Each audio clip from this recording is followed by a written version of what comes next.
Hello, good morning everybody. Welcome to Animal Centre Live. This is our 10th video, who'd have thought. Got the whole team with me today, so you can see Abby in the background, Laura, Craig, Layla, yay! So we're all here today. Our video today is all about conservation, so we've got lots of fantastic stuff to share with you. Everybody here's got a wealth of knowledge about conservation because it's something that we're very, very passionate about as a group. All I can say is that, you know, we've got quite a lot to cover. We're going to bring out the animals as well. We've had some fantastic news this week as well. So yesterday we had our big course review, and Animal Studies has been graded a grade 1 outstanding. So we're all very excited. So we are an outstanding department. So we're very, very excited about that. So yeah, let us take you on a little journey today. We're going to start with Abby in the nocturnal room. Are you ready, Abby? Morning, Sophie. How are you? How's your week? It's only Wednesday, can't believe it. Morning, Mum. Morning, Dad. Hi, George. It's been raining today, which is why my hair looks terrible, and I haven't done anything with it. Layla's looking lovely. There we go, look.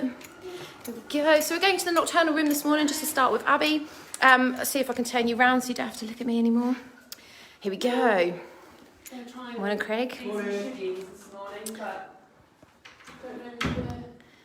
So I really wanted to talk about the importance of zoos. Morning, Amy. I feel like it's what a day to talk about it. Because I don't know if you've been keeping up to date with the coronavirus news, but unfortunately zoos have been closed for a long period of time since the 26th of March. It's so outrageous. Morning, Aidan and Owen. And obviously they get a lot of their funding externally from visitors. So the funding is for feeding the animals and taking care of the animals, like all the equipment that it Morning, Olivia. How are you? Oh. all the equipment it needs to look after them. Sorry, did I wake you up? Hey, little babies. Hello, look, what's this? Jordan's watching. Hey Jordan. So we've got the wonderful news that zoos are opening up again. So from Monday, zoos can reopen. So Yeah. if you Morning, Shelby. Welcome back. Morning, Lily. Thanks for joining us. yeah, if you kept up to date with Morning, Luke. Morning, Phil. Chester Zoo at all, they've been putting out a plea. Oh, It basically morning, costs Jan. £7 million to look after the zoo, run the zoo a week. So it's a lot of money. So they were at risk of closing. It's been a really scary time because you think about the government allowing, like, you know, shops are going to start opening, Primark and places like that. And obviously zoos require so much funding to be able to run. They don't get any, money. They don't get any government funding. So it's really important that we go visit. So we're all really excited. We're talking about... a big day out. Yeah, we're talking about a big day out all together so we can go to the zoo. We've got all of our local zoos as well. So we absolutely love Colchester Zoo, Banham Zoo, Africa Alive, and we've got a lot of students that are in industry, so I absolutely love going to see them, even from my old workplace.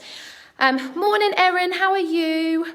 Hope you're okay. I'm still waiting for another picture, but I do love my zebra drawing. Morning, Alice. Morning, Anna. We are very proud, Mum. Yeah, so our grade 1 yesterday, we're all very, very excited today, aren't we? I'm excited for lunch as well. Yeah, we're gonna have a nice lunch all together today. It's actually Laura's last day with us today, so we're celebrating Laura and all the fantastic work she's done with us. Try and feed the rats because they're not available. Morning, George. Craig, Shelby said she missed seeing you last week. Well, what can I say? Everyone does. We missed Craig as well. It was very strange without him, very quiet. So yeah, not only are zoos a great education... Morning, Abby's mum. Hey, Mum. Did I say James? No. Yeah, so they're a great outdoor educational facility. Kelly, that's brilliant. You've watched all of the live streams of the zoos. I think that's a really important, that's a good way of supporting them whilst they're not, whilst we're not able to physically go there. Oh, Lily Laura, it's actually, they're asking why it's your last day. I was meant to be going to Australia for at least a year to look to live out there, but obviously I can't get to Australia because the borders are closed. But yeah, I'd already resigned on planning to go in July, but we'll see what happens. Hopefully it'll be soon. Yeah, so obviously, COVID-19 has caused lots of issues. Obviously, we're still here working every day, but, Laura was going to go travelling. I think it's a really important thing to do. When you work in the animal industry, travelling is just so enriching because you get to, you know, volunteer with so many different places. Abby's been abroad to many different places and volunteered with conservation, haven't you? Yeah, I've been abroad for maybe... Morning, Beth. My last trip was about... Morning, 3 Talia. years. Morning, Ellie. I work quite a lot with monkeys, rehabilitating animals back into the wild. Morning, Amy. There was a programme on the BBC actually that I helped Morning, with Nicola. some of the filming for rehabilitating gibbons back to the forest that hadn't had gibbons for over 200 years. God, that's So amazing. That was really cool. Lots of community outreach because lots of native people don't understand Morning, Jack. conservation, so they will generally live off the animals that are in the forest that they live in. So And this is the lots of thing, isn't it? Is in native, like, you know, in areas where exotic animals are native, it's a lot more cost effective for them to capture animals and eat them, you know, because they get more money, don't they? Whereas obviously if they do a job like farming, they're not going to get as much money as if they go into the forest and take animals for the exotic pet trade, for example. So, you know. So it's really, really tough doing stuff like that, but really rewarding as well. Cause Where did they go? they've just eaten their food. Has he gone in there? It's Gone in there. But yeah, going back to zoos, they play like a massive, important role in conservation, not only in like terms of breeding animals and having populations within captivity. Morning, Sarah Lou. Externally as well, I know that Look at the sugar Chester gliders. Zoo has spent over £1 million on the Where are Hainan they? Gibbon project. There's less than 50 left in the wild, and they've managed to find new populations, which is great. They're over the back there, look. Can you see them? And obviously conservation as well, you can work in so many different areas, can't you? Like if you're somebody who wants to work with primates, obviously you can go and work at like in Borneo, at an orangutan sanctuary and things like that. But obviously if you're more into birds,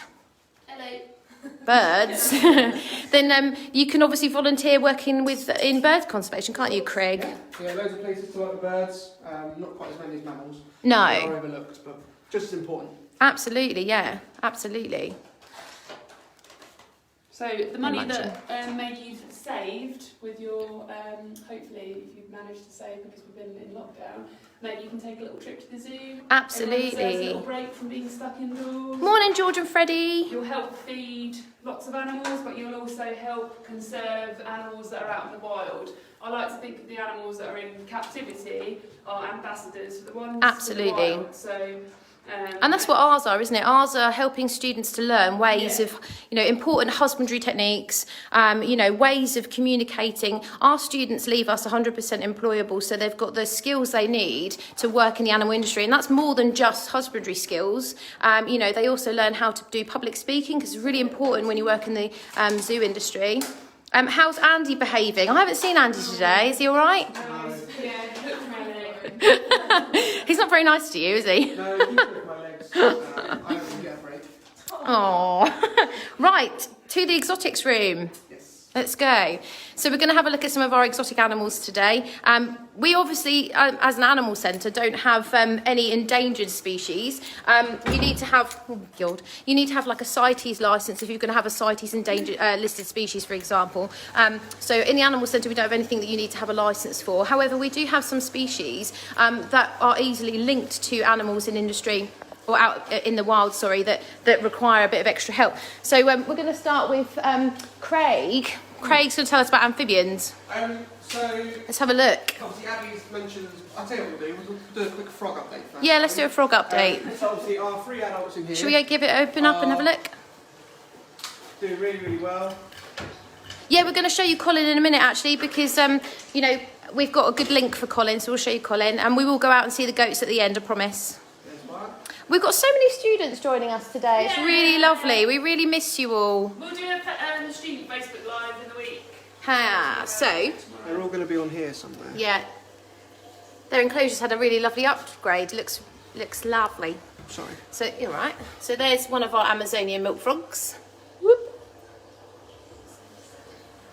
Can't see where any of the others. Yes, there are 3 in there, would you believe? So Abby and Lena the other day, while I was away, looked after my little froglets for me. So they're all in here now.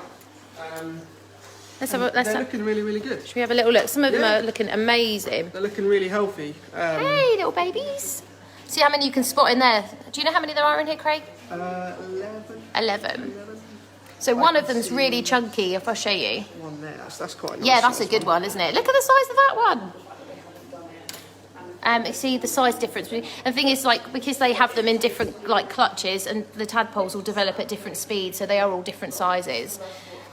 Can we see the giant African land snails and ghost? Yeah, we will. Colin is funny, all right. So tell us a bit about amphibians then, Craig, and how we can work in the conservation of amphibians. So obviously we have a couple of amphibian species, but like Sarah mentioned, we don't have anything that sort of needs to be conserved. But as Abby mentioned, zoos do a lot of work out in the field and within their collections in trying to conserve species. So ZSL, the Zoological Society of London, so that is Whipsnade and London Zoo.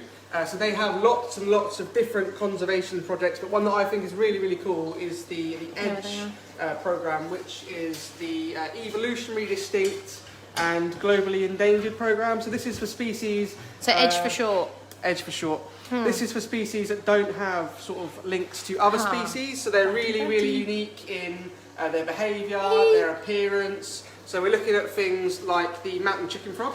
Yeah. Quite a big, chunky frog. Why are they called mountain chicken frogs, though? Do you know? I'm not entirely sure. It's because people eat them. Yeah, so that's why they've become so endangered, because people eat them. I mean, obviously, that might be weird for us, weird for Abby and I because we're vegan, but, you know, weird for us thinking about people eating frogs, because obviously in our country, people don't really... Hello, Colleen. Colleen. What are you doing? She looks a bit grumpy. Yeah, because obviously in our country it's not usual to eat frogs, but obviously we eat other animals. So, but where they are, yeah, Jordan's exactly right. They taste like chicken, apparently. Obviously, wouldn't know. Montserrat? Montserrat? I know they're restricted to an island. I think it's Montserrat. I don't know. But other species are like the Chinese giant salamander. Yeah. White rhinos on there. So essentially anything sort of weird and wonderful that people wouldn't necessarily think of to conserve.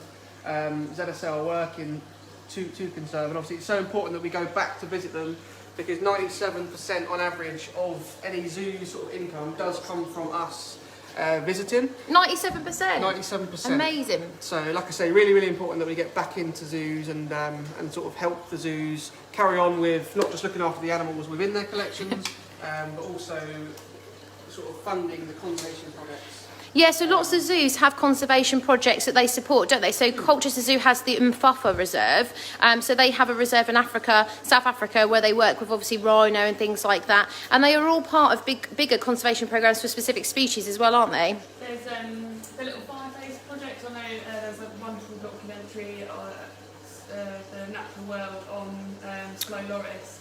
Really, really good. Yeah. It's on YouTube. One of my friends works in a zoo where they work quite closely together. It's quite a small facility, but slow lorises are really, really critically endangered.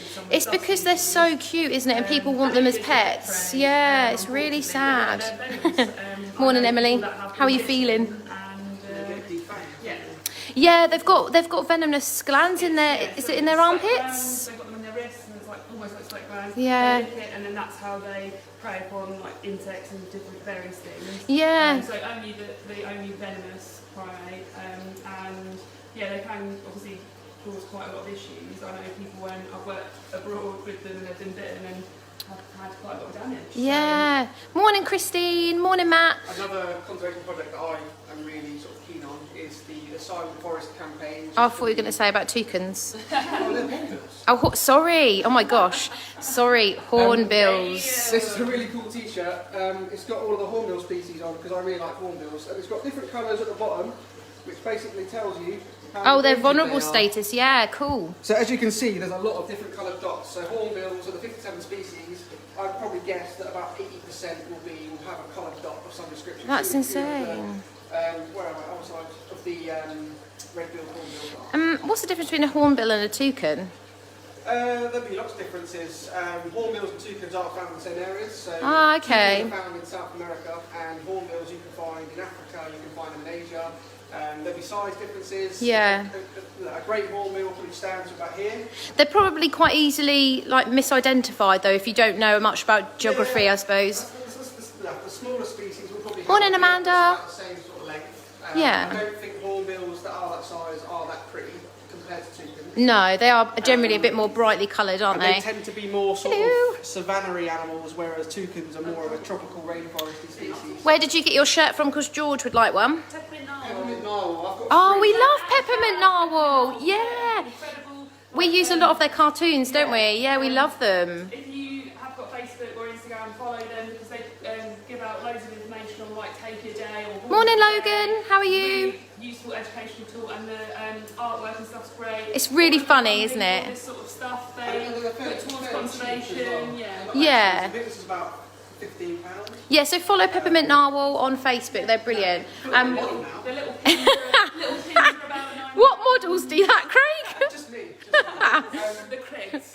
But yeah, just very quickly, going back to the conservation project, and one that I'm particularly keen on, it's the Asian songbird crisis, or the Silent Forest campaign. So basically out in countries in Asia, a lot of species of birds are basically caught up and given to people or sold in shops purely because they've got a really nice song, basically. So species like that's the sad, Bali isn't it? starling, the blue-crowned laughing thrushes, various species that all have really, really pretty songs are being taken in their thousands, and they're being kept in really, really small, aviaries, small cages, and a lot of them will obviously die sort of in transit or when they're in their new captive environment because it's just not good enough.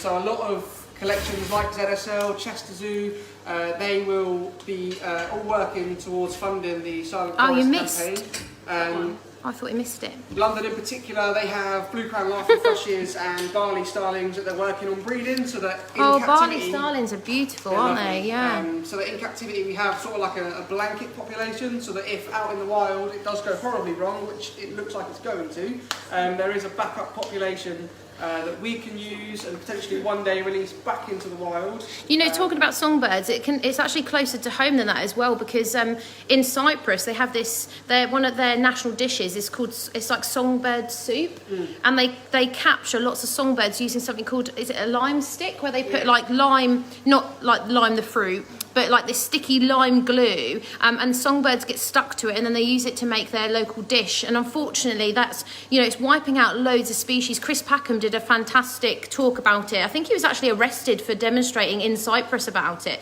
We're very big Chris Packham fans, aren't we? We love Chris Packham.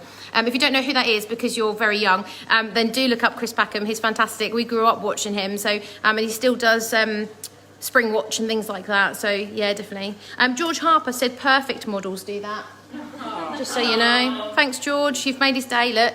Oh, Abby's mum said Craig sounds really passionate. He does love his birds, our Craig. I've got three. Can't shut him up though. Right, Layla. Hello. It's Layla's debut. Yeah, I thought we'd talk about some more African species, considering we're talking about conservation. My sister's joining us today from South Africa as well. No pressure. Yeah, hopefully. So in here we have Pandora. She's our royal python. So they're also known as a ball python, mainly because of their characteristics of going into a ball shape, especially when feeling threatened. So these guys aren't necessarily endangered as such. They're listed as least concern. However, they are commonly threatened with the pet trade and hunting. They're for very their meat. popular in the pet trade, aren't they? Yeah, so they're very docile. I think they do breed quite well in captivity, but unfortunately people want bright colours, don't they? They want these morphs that, you know, it's a genetic flaw at the end of the day, isn't it? So you don't get a very good genetically balanced animal if you breed for colour. Even bred so they're scaleless. Yeah, that's crazy. Yeah. Crazy stuff. We like Pandora's normal, natural colour and pattern. She's showing her. Perfect ball. Yeah. So these guys are the smallest species of python, grown to around 6 foot max really. The females are a lot bigger than the males. Comparing that with the African rock python, which is Oh, they're found- huge. Yeah, so they grow around 20 foot really. So comparing that to this little girl, Yeah, let's see if I can. when you see size-wise, you're talking about half the size of this room really. So when you think of her like Yeah. this, and then the half the length of And this the room. girth as well. Yeah. They're so like much bigger, aren't they? Yeah, of course. So yeah, like Sarah said, they're really, really popular in the pet trade. Look at the beautiful little face. So it's really important to make sure that they're captive bred, so none of our animals are wild caught. No, so we make sure when we buy animals for the animal centre that they're all 100% captive bred. So, you know, we teach the students, I do in exotics, all about the different sources of exotic animals, and, you know, we very much push making sure that they're captive bred, because wild caught animals, I mean, you know, yeah, disease, potential, stress, you know, stress from transport, anything else? So just come out of your home, doesn't it, really? Yeah, absolutely. Out of your home will put you in a place that you didn't know. They're going to behave differently. The atmosphere is going to be completely different, even though we're trying to stimulate it to be as natural as possible. Yeah. You've got face rub, nose rot, haven't you? All those sorts of things, which are Actually just affecting the population number in the wild. absolutely. So yeah, like I said, these guys, they're not considered as endangered at all, but it's going to be something that they are threatened with. So something to bear in mind if perhaps you're looking to... Absolutely. If you're buying a pet. Yeah, for sure. It's something just to research, really. You can see that she's using her tongue now to smell, actually. So where we use our tongue to taste, Ooh. these guys use it for their sense of smell. Yeah, she has these, can you see those little pits along the side of her face as well? So she's, look at her, she's so beautiful. Sorry if people out there don't like snakes. Yeah. I mean, we're snake fans. Yeah. So, yeah, but she's beautiful. They have something called a Jacobson's organ, which is very interesting. So when they're sticking their tongue out, they're collecting all these scent particles and bringing it back into their Jacobson's organ, which helps them to understand their area, basically, where they are and where the prey is. So she's just, like, you know, scenting what's going on at the moment. So should we have a look? Oh, sorry, Craig. Are you right in thinking? Am I right in thinking one of the defects of morphs, particularly with ball pythons, is head wobble? Yeah, so they can have something called inclusion body disease, or IBD, and they can actually do something called stargazing, which is where they just sit bolt upright and just stare into nothing. So it is really, it's risky to have morphs. I mean, we do have leopard gecko morphs because we were donated them, but it's not something that we purposefully purchase. And they're extremely expensive. So They you're are more putting your money expensive. towards something that's got a genetic mutation, Yeah, potentially, or yeah. just like a genetic defect. Yeah. And You might not have them as long because they might not live as long. Scaleless snakes tend to not live very long. No, time. no. And the price difference is crazy. Yeah, Yeah, even more. it is crazy. Shall we have a look at Colin? Since he's like, hello, it's my turn, I'm the star. So we were going to talk about Colin because there's lots of chameleons found in South Africa, isn't there? So he's a good link. So pampas chameleons, they come from Madagascar, so an island to the right. Yeah, when we think of Madagascar, obviously we think of the fantastic movie. But people think of Madagascar as this untouched, beautiful place. But actually, it's 95% of the forest is yeah, designated. and it's been taken over by. Sorry, say again. All about the vanilla, the chocolate. Vanilla, yeah. So there's actually large parts of Madagascar which are now specifically very touristy for people to go and, you know, experience that wild, exciting thing. But actually, it's not as beautiful and untouched as you might think. Every single lemur species is You shout louder. vulnerable to- every single lemur species is either vulnerable to critically endangered. Like there are some lemurs where there's literally, you know, double digits left in the wild. because So sad. So much of their forest has been completely decimated. And they're such a unique primate. They Yeah. use smell for communication, which is... Hey, Colin. Was there 103 species? So there's about 150 different species of chameleons. 150. That's Yeah, crazy. it's crazy. And majority of them are found in Madagascar and all over Africa. When I went to South Africa to Mankway, which is this beautiful little reserve run by Lynn, I actually nearly stood on a chameleon because they're just wandering between, like when they're not up a tree, they're wandering between trees on the floor, and they're so small. Like it was on my thumb, it was tiny. A lot of them that be flat-neck chameleons over there. I've got a question for you from somebody. Is Colin a good pet to have? My daughter really wants one, but she also wants a bearded dragon. Which would you recommend? So bearded dragon for sure. Yeah. I love chameleons. I wouldn't recommend them as a pet really. They are quite... Beardies are known to be a little bit more hardy than chameleons. There's a lot more information about bearded dragons as well. They've been in the pet sure. trade a lot longer. Yeah. These guys, their environmental parameters, so their humidity levels, and their temperature levels. They only and drink they- running water, which is quite tricky. So just generally, I wouldn't advise these as pets, and especially They're with expensive young as well, children. aren't they? Yeah, definitely. So you have to get everything sort of spot on for them to thrive. Really, you can see Colin's beautiful colours. So he is thriving. He's happy. He's Look healthy. at his lovely blue He's stripe. constantly eating. He's Yeah. got a lovely enclosure. He does. So actually, it's unusual to keep chameleons in a glass enclosure though, because they do recommend that you keep them in like a mesh enclosure because they do need to have high levels of ventilation. But obviously, because we've got these purpose-built enclosures from Casco, they all have the glass, but they do have good ventilation as well. Because Colin's out so often, as you can see, he's always a fan of being out. You know, and look at him. He's very healthy. He's thriving the way he's kept. So he's a happy boy. He's a happy boy. Layla used to have one, didn't you? Yeah, so I have Panther called Naboo, a Yemen called Zion, a Jackson's chameleon called Darwin. So yeah, I do have a... She's a chameleon lady. Chameleons, yeah. Another thing, problem with these guys is females, so they tend to become egg bound. So if you haven't got all of your environmental parameters sort of set to 100% correct, then they won't be able to lay the eggs that females naturally would, even if there isn't a male present. So You're welcome, Angie. So yeah. Yeah, so egg binding is really, really difficult, isn't it? Because, you know, it's difficult to tell if a reptile's egg bound, they'll stop eating. But environmental parameters, so your heat, light, ventilation, and humidity are so important when you keep reptiles. Morning, Han, how are you? She says, welcome, Layla. So Han runs Conservatoire East. You haven't had the opportunity to meet her yet, but you'll love her. She's brilliant. She's done so much for the department. We named a hamster after her because, because she's done so much to help us. Yeah, we do that here. So we name our animals after staff that give us a hand. So we've got loads of animals with interesting names, haven't we? Colin, We've got, Colin yeah, Shaw. Colin's named after our vice principal. We've got Drew the Daegu for Andrew. Yeah, got Debbie. Again, her She's- daughter Emily. We've got an African people. Yeah. Hello, if you're watching. Yeah, I haven't seen Debbie today actually.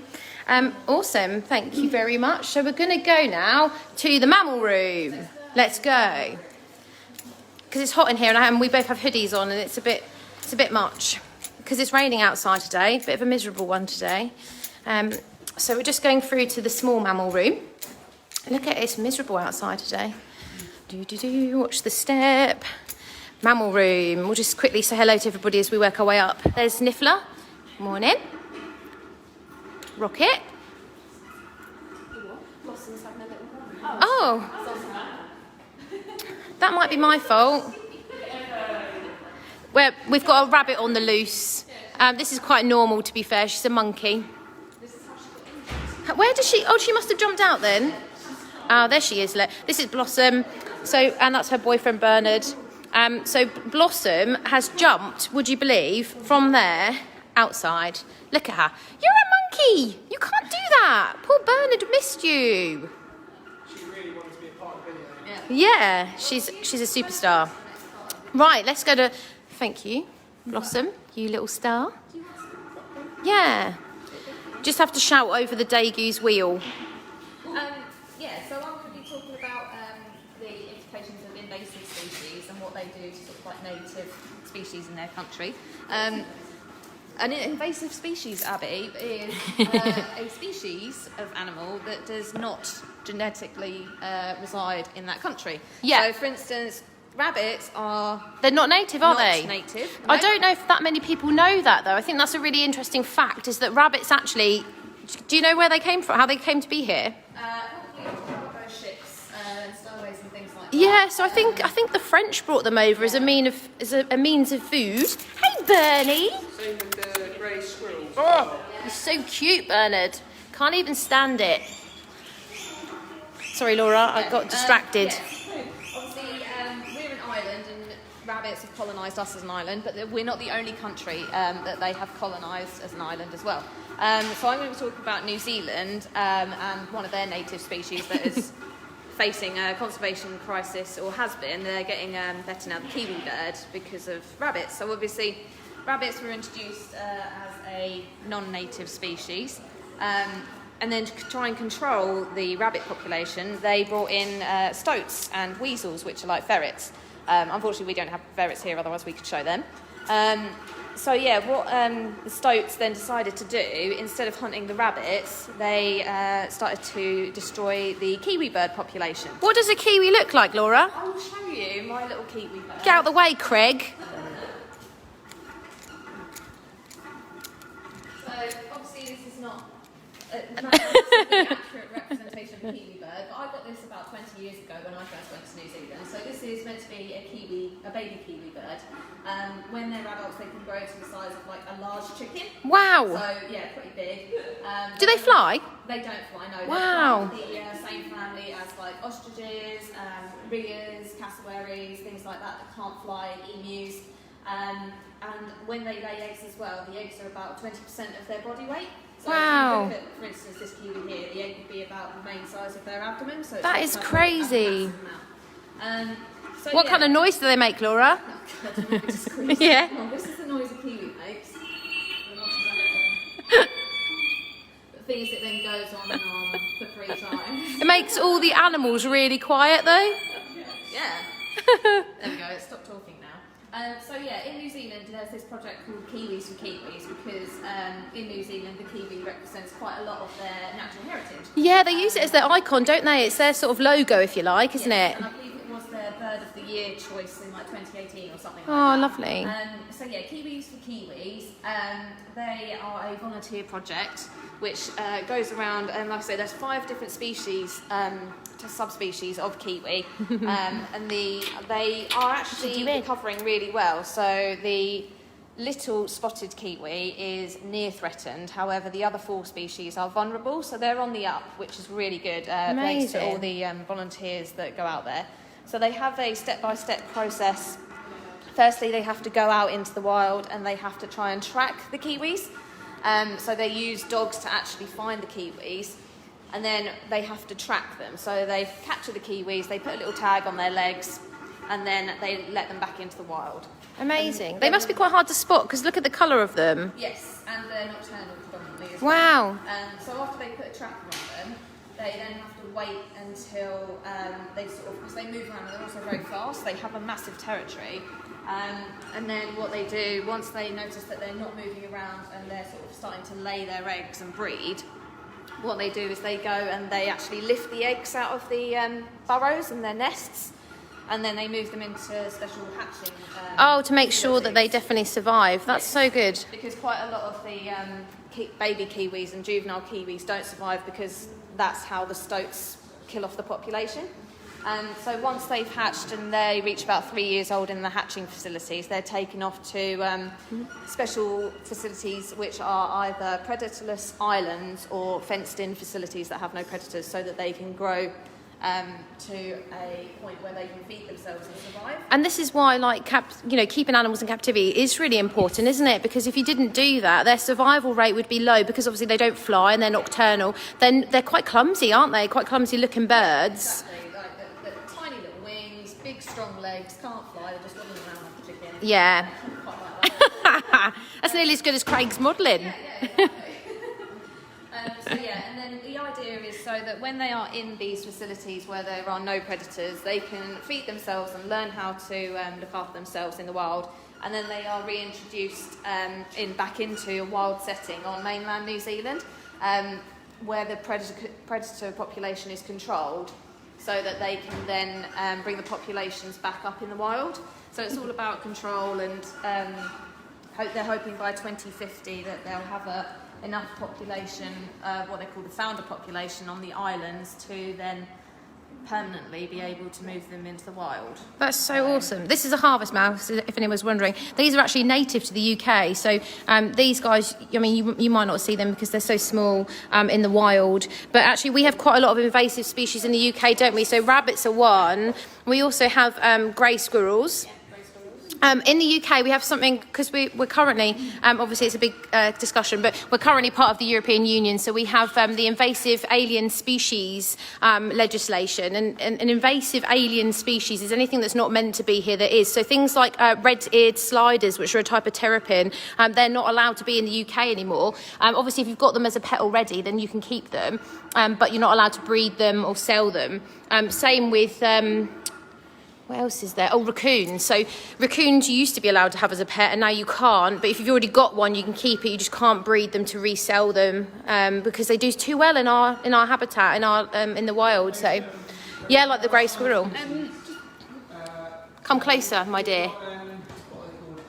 The Eastern white pelicans that the Queen has in St St James's Park. So they're obviously technically an invasive species. American mink due to the fur trade, but yeah? They are sort of allowed to be here Because the Queen says so. And there's one guy that looks after them. These are African striped grass mice, or zebra mice, called zebra mice because of those beautiful stripes. They are the most ridiculous animal we have. Tell me more, Abby. So when we first got them, one literally defied gravity when we opened up the enclosure, it came in, got it back, and then unfortunately as soon as we opened the enclosure it jumped out again. Somebody asked me for gerbils earlier. Here we go. It's the same one that keeps escaping. Takes about 2 weeks to get it back every time. So we've only got 2 gerbils at the moment. So and they fight, so they're separate. Hello. Yes, I'm talking about you. Naughty. When you were talking about Brexit, I just wanted to say the impact that that's going to have on zoos. Because, Yeah, and animal legislation as a whole, it's a bit of a worrying situation for people that are working in the animal industry, isn't it? Yeah, it's like a vital part of keeping animals in captivity is knowing their genetic makeup and their you know. Hi. Basically like their family tree, because you don't want to inbreed animals. So they have the endangered species list, and they share these animals across the world, across Europe, and obviously that's going to cause a problem if we're going to have Brexit. It is a real worry. It's going to stop animals being able to freely cross borders. Hello, you lot. And then I was going to say about zoos as well, the importance of zoos is also research on animals in captivity. There have been... It's not as bad as it sounds, is it, when you say research on animals? No. Behavioural research. And nutrition as well, like how they eat, what they do, behaviour. There's an example of the golden lion tamarins. So when they were first, so they're absolutely beautiful, tiny little primates. They're called callitrichids. They lovely. Everybody else is asleep. Colour. They've got a lovely mane like a lion. But Should we get Han the hamster? When they were first rehabilitated into the wild, Morning, Nicola. as soon as they got into the wild, they fell off trees and they all died, which sounds awful, but that's because their enclosures were static. So you see in our enclosures we've got loads of trees. Yeah. But it's important that shows you the importance of mimicking an animal's environment. Absolutely. So they can Because obviously branches move, don't they? They're springy, and if they're not used to being on those sorts of. little house. So this is Han the hamster. Hello, you little cutie. Good morning. It's not really the right time for you to be awake, is it, mate? So for them, we replicate their environment by providing them a wheel. Morning, Jade. The importance of having the wheel is the fact that hamsters, thinking about how small they are, they travel up to around 5 to 6 miles a day in search of food. And I think people don't really do that sort of research, do they? When they buy, because hamsters are such a popular pet, but they put them in really small cages, and they do walk so far in the wild to eat such a varied diet as well. Where have you gone? She's having a little walk. She gets chicken, she gets ferret biscuits, she gets her normal biscuits, she gets seed mix, she gets loads of different types of fruits and vegetables, bugs, loads of stuff. So we really try and replicate their diets. My mum was actually saying about how she loved the fact that we really take consideration for everything for the animals and their nutrition and how different they all are, and the fact that we provide the animals things like chicken and stuff. Yeah. People wouldn't naturally probably do that because they would just feed them dry food and that's it. So. And obviously they do have their dry food because it's their staple, but then obviously you can see in here we've got broccoli stalks. Bernard's, what are you eating at the minute, Bernard? I can't even see. Was he making a little nest? Oh, he's eating sweet corn, like little baby corn, and then they do have the branches. That's a really big treat. Yeah, they do have the branches as well. So there's lots and lots of stuff we have. And we make sure that the animals get a good rotation of food as well. Don't we, Blossom? Right, should we go out and see the goats? It is raining, yes, we have to be quick. What do we feed the gerbils? Who wants to answer that for me? So gerbils, degus, the fat-tailed gerbils, the depraised, they all have a very similar diet, and it's basically built up mostly on like grains and seed. So they have a degu nugget. They all eat the degu nugget, so then we supplement their diets differently. So animals like the gerbil that have slightly higher protein, they get chicken and insects. But lots of fresh vegetables. Just remember that lots of them are intolerant to sugar. Yeah. So lots of greens, cucumber, celery, everything like that. And then the odd bit of carrot or parsnip as a treat. Okay. No fruit whatsoever. No, they can't digest sugar, so it's really important to... Be a high risk of getting diabetes, these animals. So just, yeah. Right. Craig's a glutton for punishment and wants to see Andy again. They hate the rain as well, so I'm sure they're going to be very... Let's all pile in. I'll go in last. Oh, it's very dark. Can't really see. Hello. Hello, good morning. Hello, my prince. I can't see. It's so dark. My phone is really dark. I don't know why. That's fine. It's not very helpful. Oh, yeah. There. Is that one? Oh, there we go. What on earth was going on? Oh, you like Bailey and George? Yeah, they're lovely, aren't they? This is Georgie. Oh, hello, Bailey. Yeah, hi, Andy. You little mug. Naughty, aren't you? Hey? Gonna have some little broccoli. Hank.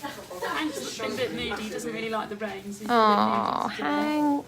I'll take the big bit. So goats don't have top teeth, so we have to make sure we give give them like a good size amount. Because if not, they can't really Bailey, you nearly knocked Abby on the floor, didn't you? What's that? He looks a bit like a unicorn. He does. Look at them munching. There you go.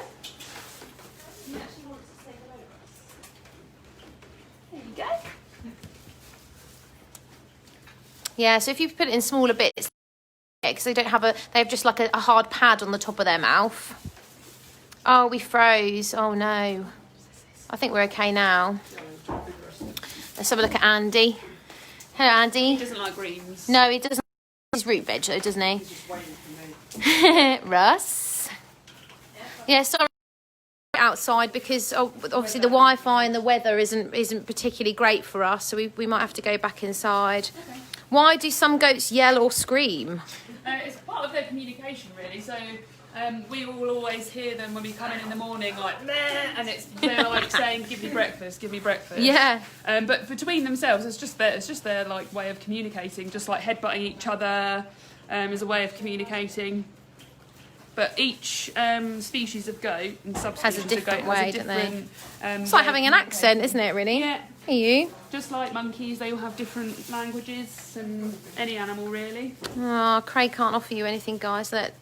Laura's got all the root veg. Are you gonna butt me? Are you gonna butt me? Andy, don't be naughty. No one's got time for this today.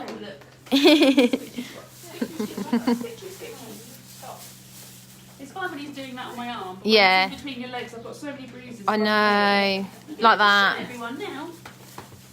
Andy, you're so naughty. Aren't you? You're naughty. Please don't headbutt me while I'm like at your level. It's not very nice, Andy. Go away.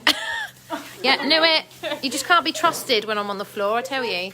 Can't be trusted. It's so funny because if you actually try to handle him to use him in a lesson or show the students how to do something, like if I go touch his hoof, he's going to let go. Like, he hates it. He loves attention, but as soon as you try and use him, he's like, no. Who is the naughtiest goat? Andy. This is the one naughtiest right goat. here. Yeah. You are the naughtiest goat, Andy. Congratulations. Ow! Yeah, naughtiest goat. Ow! Honestly, every time.